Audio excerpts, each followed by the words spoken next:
Hello दोस्तों, आप लोगों से उम्मीद होगा आप स्वस्थ होंगे, ठीक होंगे। आज हम लोग बूढ़ी भिखारी और महाराज कृष्णदेव राय की उदारता तेनालीराम की कहानी के बारे में सीखेंगे। सर्दियों का मौसम था। महाराज कृष्णदेव अपने कुछ मंत्रियों के साथ किसी काम से नगर से बाहर जा रहे थे। ठंड इतनी थी कि सभी दरबारी मोटे मोटे ऊनी वस्त्र पहनने के बाद भी कांप रहे थे। चलते चलते राजा की दृष्टि एक बूढ़े भिखारी पर पड़ी, जो हाथ में कटोरा लिए इस कड़कड़ाती ठंड में एक पत्थर पर बैठ कांप रहा था। भिखारी की ऐसी स्थिति देखकर महाराज से रहा ना गया। रथ रुकवाकर पहुंच गए उस स्थान पर जहां वह बूढ़ा भीख मांग रहा था। कुछ देर तक राजा कृष्णदेव और भिखारी को देखते रहे और फिर अपना कीमती साल उतारकर बूढ़े भिखारी को उड़ा दिया। महाराज की ऐसी उदारता देख सभी दरबारी व आसपास के लोग राजा की प्रशंसा करते हुए जय जयकार करने लगे। जब सब लोग महाराज की प्रशंसा करने में लगे थे, तब केवल तेनालीरामन ही ऐसा व्यक्ति था जो चुप खड़ा हुआ था। तेनाली को चुप देख राज पुरोहित को बोलने का अवसर मिल गया। वह तपाक से बोला, क्या बात है तेनालीराम, यहाँ सभी महाराज की इस कार्य की प्रशंसा कर रहे हैं, केवल तुम ही चुप हो। क्या तुम्हें महाराज की उदारता पर कोई संदेह है? तेनाली फिर भी चुप रहे। अब महाराज को भी तेनालीराम की ये चुप्पी खलने लगी। वह वहीं से वापस राजमहल लौट चले। पूरे रास्ते राजपुरोहित तेनालीराम के विरुद्ध महाराज कृष्णदेव को भड़काता रहा।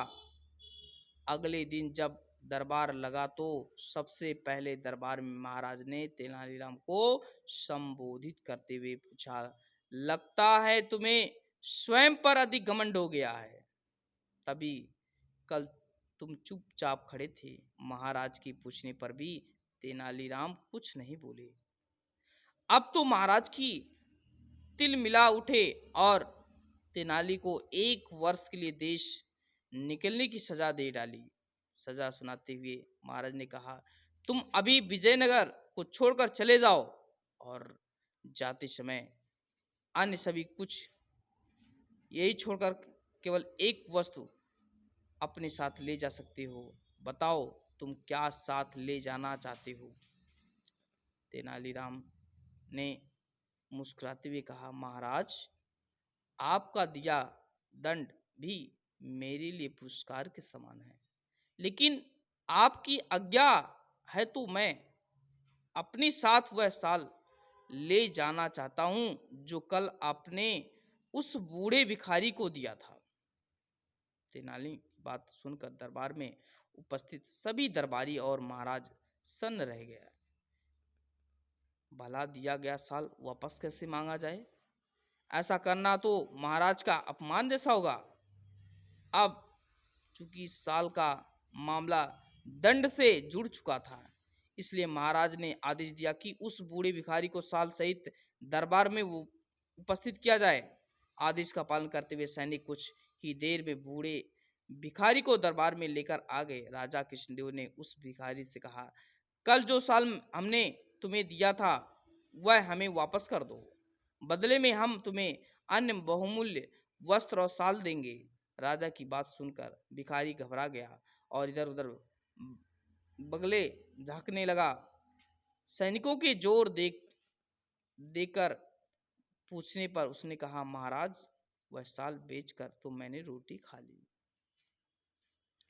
बूढ़े भिखारी के मुंह से यह बात सुनकर कृष्णदेव क्रोध से भर गए, परंतु बात उनके सम्मान की थी, इसलिए उन्होंने भिखारी को आगे कुछ ना कहते हुए दरबार से चले जाने का आदेश दिया। अब वे तेनाली की ओर देखते हुए बोले, हमें सीधे सीधे जवाब दो, कल तुम चुपचाप क्यों थे? क्या कल तुम्हें हमारा कार्य पसंद नहीं आया? तेनालीराम हाथ जोड़ते हुए कहने लगे, क्षमा करें महाराज, आपको मेरी चुप्पी का उत्तर भिखारी से मिल गया। भिखारी को कीमती साल की नहीं बल्कि पेट भरने के लिए रोटी की जरूरत थी। मैं आपको साल देते हुए रोक नहीं सकता था, इसलिए चुप ही रहा।